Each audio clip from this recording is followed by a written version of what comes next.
লোকমান আলাইহিস সালামের কয়েকটি উপদেশ আল্লাহর কাছে খুব বেশি পছন্দ হয়েছে। তিনি তার পুত্রকে কিছু উপদেশ করেছিলেন, সেটাকে আল্লাহ তাআলা কোরআনের পাঠ করে দিয়েছেন। আমরা আমাদের সন্তানদের ক্ষেত্রে সাধারণত যেটা করি সেটা হলো যে আমার সন্তান কি চায় আমরা সেটা কিনে দেওয়ার চেষ্টা করি। এটা দোষের না, ঠিক আছে, কিন্তু ইসলাম বলে তুমি তাকে ভোগ শেখাবার প্রয়োজন নাই। সন্তানের মুখে হাসি ফোটাবার জন্য তুমি চেষ্টা করবে, খুবই স্বাভাবিক, কিন্তু তোমার চেষ্টা হতে হবে তাকে স্যাক্রিফাইস শেখাবার জন্য, ত্যাগ শেখাবার জন্য। দেখুন, এই যে আয়োজন, সিয়ামের আয়োজন বলেন, সালাতের আয়োজন বলেন, সমস্ত আয়োজনগুলো এই স্যাক্রিফাইস শেখাবার আয়োজন। আমাদের ছোট ছোট বাচ্চারা রোজা রাখে, যখন তারা প্রথম রোজা রাখে তাদের কষ্ট হয়, আমরা তাদেরকে সান্ত্বনা দেই, অভয় দেই। এক পর্যায়ে তাদের মুখ শুকিয়ে আসে, তারপরেও তারা রোজা কন্টিনিউ করে, সন্ধ্যা পর্যন্ত রোজা যখন কমপ্লিট করতে পারে আমরা খুশি হই, তারা খুশি হয়ে যায়। এর মধ্য দিয়ে তারা আত্মনিয়ন্ত্রণ করতে শিখে। কারণ আপনার সন্তানের সামনে যে বিশাল জীবন অপেক্ষা করছে, আল্লাহ হায়াতে বাঁচিয়ে রাখলে তাকে, এই জীবনে সে যা কিছু চাইবে সবকিছুই কি তার ব্যাটে বলে হবে? তার জীবনে এমন বহু পরিস্থিতি আসবে যখন তার চাওয়ার সাথে পাওয়ার মিল হবে না, সে যা চাইবে তা হয়তো পাবে না। এই সময়টাতে সে কি করছে? আজকে গোটা পৃথিবীতে আপনি তাকিয়ে দেখেন, বিশেষ করে উন্নত দেশগুলোতে একটু বেশি করে যদি লক্ষ্য করেন, আপনারা আমার চাইতে নিশ্চয়ই ভালো জানেন, আমার অনেকগুলো দেশে যাওয়ার সুযোগ হয়েছে, কিন্তু আপনাদের অনেকে আছেন যারা তার চাইতে বেশি আপনার বাইরে অবস্থান করেছেন। আমরা আমাদের কিশোরদের, আমাদের শিশুদের, আমাদের সন্তানদের তাদের মুখে হাসি ফোটাবার জন্য আমরা যত চেষ্টা করি, আমাদের যতটা সামর্থ্য আছে, উন্নত দেশগুলো, ইউরোপিয়ানদের, আমেরিকানদের, পশ্চিমে, পূর্বে, তাদের সামর্থ্য আমাদের চাইতে অনেক বেশি আছে। কিন্তু আপনি যদি তাদেরকে খুব গভীরভাবে না হলেও সাদামাঠা কোন রকম পর্যবেক্ষণ করবার সুযোগ হয়ে থাকে, সেই সোসাইটি এবং ফ্যামিলিগুলোকে কাছে থেকে দেখার সুযোগ হয়ে থাকে, আমি নির্ঘাত বলতে পারি যে আপনি বলবেন তাদের শিশুদের চাইতে আপনার শিশু অনেক সুখে আছে। তাদের সন্তানদের চাইতে, তাদের কিশোরদের চাইতে মানসিকভাবে আপনার আমার সন্তানরা, আমাদের কিশোররা অনেক ভালো আছে। ডিপ্রেশন যদি বলেন তো আমাদের সন্তানরা তাদের চাইতে অনেক ভালো আছে, আর তারা অনেক ডিপ্রেসড হয়ে আছে। বৈষয়িক প্রাচুর্য কিন্তু তাদের কম নেই, কিন্তু শান্তি, সেই জিনিসটা তাদের কিন্তু আস্তে আস্তে হারিয়ে যাচ্ছে। কেন হচ্ছে? কারণ ভোগের শিক্ষা আছে, ত্যাগের কোনো শিক্ষা নেই, স্যাক্রিফাইসের কোনো শিক্ষা নেই, যেটা ইসলাম আমাদেরকে দিয়েছে। সম্মানিত উপস্থিতি, আমাদের সামগ্রিক জীবনে আমাদের পরিবার প্রত্যেকটা সদস্যকে স্যাক্রিফাইসের এই শিক্ষাটা দেওয়া এবং চর্চা করা, এটা আমাদের জন্য খুবই গুরুত্বপূর্ণ। আপনারা কর্পোরেট দুনিয়ার মানুষ, আপনারা জগজগে তকতকে পরিবেশে থাকা মানুষ। আমি একটা প্রশ্ন আপনাদের কাছে যদি রাখতে চাই, যে প্রশ্ন আমি আমার এক বন্ধুকে সিডনিতে রেখেছিলাম কয়েক মাস আগে। তিনি মস্ত বড় ইঞ্জিনিয়ার, বড় একটা কোম্পানিতে খুব হ্যান্ডসাম একটা স্যালারিতে জব করেন অনেক দিন থেকে। আমি তাকে বললাম, আচ্ছা ভাই বলেন তো, আপনি হ্যান্ডসাম একটা অ্যামাউন্ট পাচ্ছেন মান্থলি, আপনি অনেক পড়ালেখা করেছেন, অনেক কষ্ট করেছেন, এই সব কিছু করে আলটিমেটলি আপনি কি করছেন? তুমি বলেন যে কেমন কথা এটা, যে চাকরি করছি, ভালো একটা চাকরি করছি। তা বললাম, ভালো একটা চাকরি করছেন, এটা জিস্ট আমি যদি বলি, এক লাইনে যদি বলতে বলি, আপনি কি বলবেন? মানে আপনার অ্যাচিভমেন্টটা কি জীবনে? তো উনি কিছুটা চিন্তাগ্রস্ত হয়ে পড়বেন। আমি বললাম, আপনাকে আমি হেল্প করি। আপনি আসলে একটা কোম্পানিকে সার্ভ করছেন, বিনিময়ে আপনি কি পাচ্ছেন? বিনিময়ে কিছু ডলার পাচ্ছেন, যেটা দিয়ে আপনার ফ্যামিলি নিয়ে আপনি খুব ভালোভাবে জীবনটা পার করতে পারছেন। তাহলে এটা তো আপনার জীবন পার করার একটা মাধ্যম, যে আপনি একটা ভালো বাড়ি কেনার ব্যবস্থা করেছেন, ভালো একটা গাড়ি আছে, মান্থলি কিছু টাকা পয়সা পান, ফ্যামিলি নিয়ে খুব ভালোভাবে চলতে ফিরতে পারছেন। এটা তো আপনার চলাফেরা বা টিকে থাকার একটা চেষ্টা। হ্যাঁ, আমার চাইতে আপনি ভালোভাবে টিকে আছেন, পার্থক্য এটু। আমিও খাই, আপনিও খান, আমিও ট্রাভেল করি, আপনিও করেন, আপনি বিজনেস ক্লাসে করেন, আমি হয়তো ইকোনমিকে করি, পার্থক্য এটু। তো এখন আপনি যে টিকে আছেন, এই টিকে থাকাটা কি জন্য? তো তিনি বলতে পারছিলেন না। আমরা যারা কর্পোরেট দুনিয়াতে আছি, আমি আইদার কোনো কোম্পানিকে অথবা নিজের কোম্পানিকে, আমি কোন একটা লোগোকে, কোন একটা ব্র্যান্ডকে আমি সার্ভ করছি, এবং এটার জন্য আমার সমগ্র জীবন আমি শেষ করেছি। আমি যদি আর একটু পেছনে যাই, একেবারে শৈশবে চলে যাই, একজন বাবা, একজন মা তার সন্তানকে ভালো একটা স্কুলে ভর্তি করাবার চেষ্টা করেন। কেন? কারণ ভালো স্কুলে পড়ে ভালো রেজাল্ট করলে ভালো কলেজে যেতে পারবে। ভালো একটা কলেজে যাওয়ার চেষ্টাটা কেন থাকে? কারণ ভালো একটা ইউনিভার্সিটিতে যেতে পারবে। ভালো একটা ইউনিভার্সিটিতে গেলে কি হবে? ভালো একটা জব পাবে, সেজন্য ভালো একটা ক্যারিয়ার হবে সেজন্য। আচ্ছা, ভালো একটা জব পেলাম, ভালো একটা ক্যারিয়ারও হলো, এরপর কি চাকরি করব বা ব্যবসা করব, মান্থলি টাকা পয়সা আসবে, বুঝলাম। তো আমার জীবনের গোলটা আসলে কি? তাহলে দিন শেষে একজন খেটে খাওয়া দিন মজুর, তিনিও বেঁচে আছেন, আমিও বেঁচে আছি, তার চাইতে আমি একটু ভালোভাবে বেঁচে আছি, পার্থক্য এটুকু। তাহলে কি আমি এভাবে বলতে পারি যে আমার সমগ্র জীবনের একেবারে শুরু থেকে আজও পর্যন্ত পুরো জীবনভর আমি যা করেছি, আমি স্কুলে পড়েছি, কলেজে পড়েছি, ভার্সিটিতে পড়েছি, আমি জব করেছি, ট্রেনিং নিয়েছি, দেশ বিদেশ ঘুরেছি, সবগুলো করেছি ফর কোম্পানি। কোম্পানিকে আমার সারা জীবন দিয়ে শেষ মুহূর্তে এসে আমি রিটায়ারমেন্টে গিয়ে এবার মৃত্যুর জন্য অপেক্ষা করছি। তো কোম্পানির জন্য সারা জীবন আমি দিলাম, কোম্পানি আমাকে কি দিল? কিছু স্যালারি দিল বেঁচে থাকার প্রয়োজনে। সময় উপস্থিতি, আমরা যদি এভাবে লক্ষ্য করি তাহলে দেখতে পাবো যে আমাদের জীবনের আসলে চূড়ান্ত বা স্পষ্ট কোনো লক্ষ্য নেই। আমি কেন বেঁচে আছি? আমাকে বেঁচে থাকার জন্য কিছু স্যালারি দেওয়া হচ্ছে, আমি বেঁচে আছি। তা বেঁচে থাকাটা কি জন্য? বরং আমি যদি অন্যভাবে চিন্তা করি, আমরা রাতে ঘুমাই। কেন ঘুমাই? কারণ সকালে আমার জবে যেতে হবে, ডিউটিতে যেতে হবে, কোম্পানিতে কাজে যেতে হবে, বা আমার নিজের কোম্পানিতে যেতে হবে। তো আমার রাতের ঘুমটাও মূলত জবের জন্য। আমি একটু খাওয়া দাওয়া করে সুস্থ থাকার চেষ্টা করছি জবের জন্যই। তার আমার পুরো লাইফটা আমি সার্ভ করছি মূলত একটা কাজের জন্য। এভাবে একটা সিস্টেমের মধ্যে আমরা সবাই প্রবেশ করে গেছি। এমনকি দুর্ভাগ্যজনক বাস্তবতা হলো এখন আমরা ফ্যামিলিকে সময় দেওয়ার সুযোগ পাই না, এবং যার কারণে প্রত্যেকটা পরিবারে এখন টাকা পয়সা, ভোগবিলাসের উপায় উপকরণ, আমাদের সামাজিক মর্যাদা ইত্যাদি এগুলোর কমতি আমাদের না থাকলেও সুখ এবং মানসিক প্রশান্তির বড় বেশি অভাব। এই জায়গাটাতে আমাদের নতুন করে রিয়ালাইজ করার সুযোগ আছে। সিয়াম বা রমজান আমাদেরকে সেই জিনিসটিকে দারুণভাবে উদ্বুদ্ধ করে, সেই জিনিসকে দারুণভাবে শেখায়। আপনি দেখুন, পৃথিবীতে যাদেরকে দেখে আমরা তাদের মতো হওয়ার চেষ্টা করছি, তারা সন্দেহ নেই জ্ঞানে, বিজ্ঞানে, তথ্য প্রযুক্তিতে, আবিষ্কারে, অবকাঠামোতে, অন্য অনেক বিষয়ে তারা আমাদের চেয়ে এগিয়ে আছে, এবং সেই জিনিসগুলোতে আমরা তাদের মতো হওয়ার চেষ্টা করে দোষের না।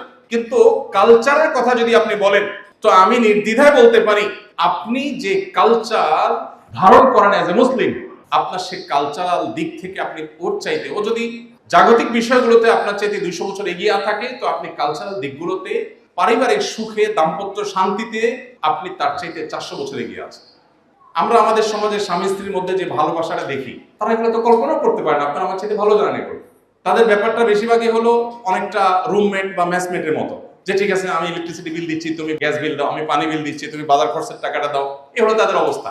আমাদের পারিবারিক জীবনে যত অশান্তি থাকুক না কেন, দিন শেষে একজন স্বামীর সাথে একজন স্ত্রীর যে বন্ডিং, যে ভালোবাসা, এটা আসলে তারা কল্পনা করতে পারে না। আমাদের সমাজে এখনো সন্তান বাবা মাকে, এই অধঃপতনের পরও এখনো সন্তানরা বাবা মাকে যতটা ভালোবাসে, বাবা মার সন্তানকে যতটা ভালোবাসে, তারা তো এগুলো চিন্তা করতে পারে না। আমাদের এই সুখের জায়গাটাতে আমরা অনেকেই খুব যথাযথভাবে আমাদের উপলব্ধিটা সেভাবে আমাদের হয়ে উঠছে না, এবং আমরা হীনমন্যতায় ভুগি। অ্যাজ এ মুসলমান আমাদের ইসলামের চর্চাটা যেমন বাড়ানো দরকার, ইসলামটাকে বোঝা দরকার, ইসলামটা আমাদের পরিবারের মধ্যে খুব চমৎকার ভাবে গেঁথে দেওয়া দরকার, এবং চর্চাটা বাড়ানো দরকার। এর ফলে কি হবে? আখিরাতের শান্তি তো পরে, আল্লাহ বলেছেন ওয়াল আখিরাতু খায়রুম ওয়া আবকা, সেটা তো পরে আসবে। পার্থিব জীবনে আমাদের আল্লাহ তাআলা প্রচন্ড রকমের শান্তি, মানসিক সুখ, মানসিক সান্ত্বনা, মানসিক সমৃদ্ধি সেটা আল্লাহ তাআলা দান করবেন। নবীজি সাল্লাল্লাহু আলাইহি ওয়াসাল্লাম বলেছেন লাইসাল গিনা বিকাসরাতিল আরদ ওয়ালাকিন্নাল গিনা গিনান নফস। অনেক প্রাচুর্যের মধ্যে, বৈশ্বিক প্রাচুর্যের মধ্যে আল্লাহ তাআলা মানুষের প্রকৃত সচ্ছলতা রাখেন। প্রকৃত সচ্ছলতা হলো মানসিক মনের সচ্ছলতার মধ্যে। একজন ধরুন তার 2টা ছেলে বা একটা ছেলে একটা মেয়ে, দুজনকে পাঠিয়ে দিয়েছেন বিদেশে পড়ার জন্য। এখন আলটিমেটলি বিদেশে পড়তে গেলে ছেলেরা মেয়েরা সেখানকার ভালো এনভায়রনমেন্ট পায়। বিদেশি এমবাসিগুলো, আমাদের দেশে এমবাসি খুলে বসে আছে আমার দেশের মেধাবী ছেলেগুলোকে ক্যাচ করার জন্য। আমি কয়দিন আগে কয়েকটা এমবাসির উপর একটু ঘাটাঘাটি করার চেষ্টা করলাম যে তাদের ভিসা দেওয়ার ক্ষেত্রে পলিসিটা কি। তো আমি অবাক হলাম, আপনারা অনেকে হয়তো আগে থেকেই জানেন, আপনি একজন প্রতিষ্ঠিত মানুষ, আপনি একটা ভিজিট ভিসা অ্যাপ্লাই করেন, হয়তো আপনাকে রিজেক্ট করতে পারে, বাট আপনার ছেলে যদি স্টুডেন্ট ভিসার জন্য দাঁড়ায়, তাকে রিজেক্ট করার সম্ভাবনা খুবই কম। অবাক করার ব্যাপার না? আপনি একজন প্রতিষ্ঠিত ব্যবসায়ী, হয়তো আপনাকে রিজেক্ট করতে পারে, কিন্তু আপনার ছেলে যদি মোটামুটি তাদের পারপাস সার্ভ করে, তাহলে তাকে তারা ভিসা দিয়ে দিবে। কোন কোন দেশ আছে 95%-এরও বেশি তারা স্টুডেন্ট ভিসা তারাই আপনার অ্যাপ্রুভ করে। কাহিনী কি? আপনি বলবেন তারা জ্ঞান বিজ্ঞানকে অনেক অ্যাপ্রিসিয়েট করে, তারা এই দেশ থেকে, তারা এই দেশের ছেলেরা ওখানে জ্ঞান বিজ্ঞান অর্জন করতে যাবে, পড়ালেখা করতে যাবে, অ্যাপ্রিসিয়েট করে। বাস্তবতা কি আসলে তাই? তাদের তো বিশাল বড় জেনারেশন গ্যাপ তৈরি হয়ে যাচ্ছে। তাদের বিবাহ বহির্ভূত সম্পর্ককে তারা স্বাভাবিক করার ফলে তাদের দেশে প্রণোদনা দিয়ে, পৃথিবীর এমন একটা উন্নত দেশ হয়তো আমরা খুঁজে বের করতে পারবো না যেই দেশ সন্তান জন্ম দেওয়ার জন্য প্রণোদনা দেয় না। একটা দেশও উন্নত এরকম পাওয়া আমার মনে হয় অলমোস্ট অসম্ভব। কেন? টাকা দিচ্ছে, পয়সা দিচ্ছে, মান্থলি বাধা দিচ্ছে, এটা দিচ্ছে, সেটা দিচ্ছে, কিন্তু সন্তান জন্মের হার বাড়ছে না। ওই যে মানুষের টেন্ডেন্সি নষ্ট হয়ে গেছে, যার ফলশ্রুতিতে আপনার দেখা যাচ্ছে যে খুব ভয়াবহ একটা জায়গায় তারা চলে আসছে। আমরা কিন্তু সেই ক্রাইসিসে নাই, তারা যে ক্রাইসিসে আছে। তো এই যে ব্যাপারটা, এই জায়গাগুলো আমাদেরকে নতুন করে ভাবতে শেখায় যে কালচারালি আল্লাহ তাআলা আমাদেরকে অনেক ভালো জায়গায় রেখেছে, অনেক ভালো জায়গায় রেখেছেন। আমি যে কথাটা বলছিলাম যে আমাদের সন্তানদেরকে ওরা ক্যাচ করতে চায়, কারণ ওখানে গেলে ওরা থেকে যায়। এখন মানসিক শান্তি আর প্রাচুর্য দুই জিনিস। বৈষয়িক প্রাচুর্য, কারণ হয়তো 2টা ছেলে আছে, অথবা একটা ছেলে একটা মেয়ে আছে। আজকাল তো 1-2টা ছেলে মেয়ের বেশি নেই। আমি হুজুর মানুষ, এই কথা বললে আপনারা তো মাইন্ড করবেন। জগতের সবচেয়ে বড় মিথ্যা কথাগুলোর মধ্যে একটা হলো ছোট সংসার সুখী সংসার। এটা জগতের কয়েকটা অতি পরিচিত অতি প্রসিদ্ধ মিথ্যা কথাগুলোর একটা। আপনি যত দুঃখী পরিবার দেখবেন এর বেশিরভাগ দেখবেন যে খুব সংক্ষিপ্ত এবং ছোট পরিবার। সরি টু সে, পশ্চিমারা আমাদেরকে শিখাইছে যে খবরদার বেশি সন্তান নেওয়া যাবে না। ওরা এখন সন্তান বাড়ানোর চেষ্টা করতেছে, হাতে পায়ে ধরে বাড়াতে পারছে না। ওরা যে গর্তে ঢুকেছে আমরা এটাতে ঢুকা শুরু করছি। ওরা যেখানে আটকা পড়ে গেছে, ফেঁসে গেছে, আমরা এখন ফাঁসতে শুরু করেছি। আপনি দেখেন তারা কেন সন্তান বাড়ানোর চেষ্টা করছে এখন। আমি অনেক আগে ব্যাংককে এক বাংলাদেশি সিনিয়র, অনেক বয়স্ক ছিলেন, এখন মারা গেছেন উনি, ইন্টারপ্রেটার ছিলেন একটা হসপিটালে। ওনার সাথে পরিচয় হওয়ার পরে জিজ্ঞেস করলাম, ভাই বাচ্চা কাচ্চা কয়জন? উনি খুব অল্প সংখ্যক বাচ্চা বললেন। তখন বললাম যে এত অল্প, আমি জানি তো এখানে তো সরকার অনেক বাচ্চা হওয়ার জন্য প্রণোদনা দেয়। তিনি বললেন, ভাই সেটা তো আপনি এখনকার কথা বলছেন, আমি আজ থেকে বহু বছর আগে আসছি, আপনি তখন ছোট ছিলেন বয়সে। তাই বললাম তাহলে কি ইস্যু কি? বলে যে তখন এখানে সন্তান বেশি নিলে রীতিমতো পানিশমেন্ট করা হতো, সন্তান বেশি নেওয়া যাবে না, দেশে মানুষ বেড়ে যাচ্ছে, কমাইতে হবে, তো সেজন্য সন্তান আমার অল্প। তো বললাম এখনকার অবস্থা? বলছে এখন অবস্থা হলে আমি যদি 10টা সন্তান জন্ম দিতে পারি তাহলে সরকার আমাকে রীতিমতো জাতীয় পর্যায়ে পুরস্কার দিবে, এমন একটা ভাব। তাহলে কি দাঁড়ালো দিন শেষে? প্রথম তারা যা করেছে ওইটার ফলে মানুষের টেন্ডেন্সি একবার চেঞ্জ হয়ে গেলে এই টেন্ডেন্সি শত বছরে আর পরিবর্তন করা সম্ভব নয়। সেই ক্রাইসিস তাদের শুরু হয়েছে। তো আমরা তাদের অনুসরণ করছি অন্ধের মতো, ইসলামকে পাশ কেটে, ইসলামকে সেকেলে মনে করে যা পাচ্ছি তা আমরা গোগরা শিখেছি। এই জায়গাটাতে আমাদের ইসলামকে নতুন করে জানার এবং বোঝার দরকার আছে। সময়ত বুঝছি আমি যেটি বলছিলাম যে বৈষয়িক প্রাচুর্য হলেই সুখী হওয়া যায়, কর্পোরেট দুনিয়াতে বিশেষ করে এই ধারণাটা আমাদের মধ্যে বদ্ধমূল হয়ে গেছে। ফলে আমাদের ফ্যামিলিকে আমরা সময় দিতে রাজি না। আমরা বাসায় ঢুকছি মোবাইল টিপতে টিপতে, আবার বের হচ্ছে মোবাইল টিপতে টিপতে। আমি বিভিন্ন জায়গায় বলার চেষ্টা করি, আমার শত ব্যস্ততার মধ্যেও আমি প্রতিদিন 1 ঘন্টা আমার বাচ্চাদের সাথে খেলার চেষ্টা করি। বিশেষ করে যখন শীতের সময় থাকে, গত 4-5 মাস আমার এরকম অনেক প্রোগ্রাম ছিল যেখানে আমার থাকা অনেক গুরুত্বপূর্ণ। বলছিল আমার বাচ্চাদের সাথে খেলার সময় গেছে, আমি আর কোথাও থাকবো না। 1 ঘন্টা বাচ্চাদের সাথে আমি খেলি এবং খেলতে গিয়ে বাপ বেটা ঝগড়া করি, খেলাধুলা করি। কয়জন বাবা আছেন যে সন্তানকে নিয়ে খেলেন বা সময় দিতে পারেন? বেশিরভাগই আমরা এখন এত ব্যস্ত হয়ে গেছে, মনে করি টাকা পয়সা হলে সবই হয়ে যাবে। আমাদের আসল শান্তির জায়গাটা থেকে আমরা সরে যাচ্ছি। আমি যেটা বলছিলাম, কারণ 2টা ছেলে মেয়ে আছে, আমি এরকম অনেককে দেখেছি। জিজ্ঞেস করছি, ভাই বাচ্চা কাচ্চা কয়জন?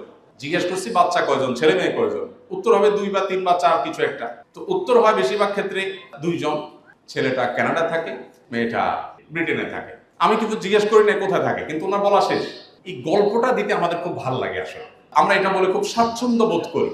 আচ্ছা, যে ব্যক্তি মুখে এটা বলছেন যে আমার একটা ছেলে টরন্টোতে আরেকটা লন্ডনে, আপনার কি বিশ্বাস যে মানসিকভাবে আসলে খুব শান্তিতে আছেন?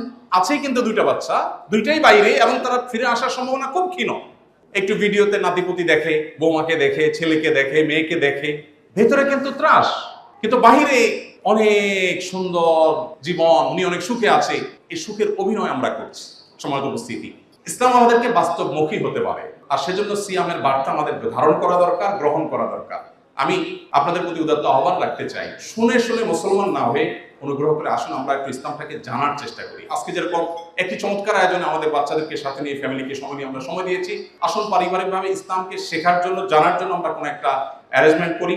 আমরা কোরআনটাকে অর্থ সহকারে, ব্যাখ্যা সহকারে বোঝার চেষ্টা করি, হাদিসটাকে বোঝার চেষ্টা করি। অ্যাজ এ মুসলমান ইসলামটাকে আমরা জেনে বুঝে চর্চা করি, সেটা আমাদের জন্য অনেক বেশি উপভোগ্য হবে। সেটা আমাদেরকে সত্যিকার ইসলামের পথে নিয়ে যাবে।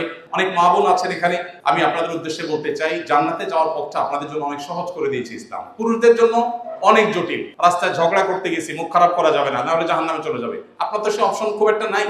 আমাকে রাস্তায় অনেক কিছু ফেস করতে হয়, আপনার অনেক কিছু ফেস করতে হয় না, আল্লাহ তাআলা অনেক সহজ করে দিয়েছেন। আমি আশা করব আমাদের আদরের যে কলিজার টুকরো সন্তানগুলো আছে তারা দুধে ভাতে থাকুক, এই স্বপ্ন আমরা চাইবো ঠিকই। তার পাশাপাশি তারা যেন আল্লাহ ভীরু হয়, ভালো মানুষ হয়, সেই জিনিসটা আমরা যেন চাই, এবং তাদেরকে সত্যিকারের সুন্দরের পথ যেন আমরা দেখিয়ে দিয়ে যেতে পারি। মা হিসাবে আপনাদের দায়িত্ব বাবাদের চাইতে এই জায়গাটাতে একটু বেশি। আপনারা এটা করতে পারেন তাহলে এটা হবে আপনার আমার আখিরাতের সবচেয়ে বড় পুঁজি, সবচেয়ে বড় অর্জন। আল্লাহ তাআলা আমাদের সবাইকে সে তৌফিক দান করুন। আমি বিক্ষিপ্ত এবং এলোমেলো কিছু কথা বলেছি, যদি আপনারা কেউ কষ্ট পেয়ে থাকেন আমাকে মাফ করবেন। আর উপকারী কোনো কথা বলে থাকলে সেটা অনুযায়ী আমরা আমল করার চেষ্টা করব। আল্লাহ তাআলা আমাদের এখানে আশাকে, বসাকে, এই চমৎকার আয়োজনকে কবুল এবং মঞ্জুর করুন, এবং এখানে যেরকম আমরা সমবেত হয়েছি আল্লাহ তাআলা আমাদেরকে জান্নাতুল ফেরদাউসে একইভাবে সমবেত হওয়ার তৌফিক দান করুন।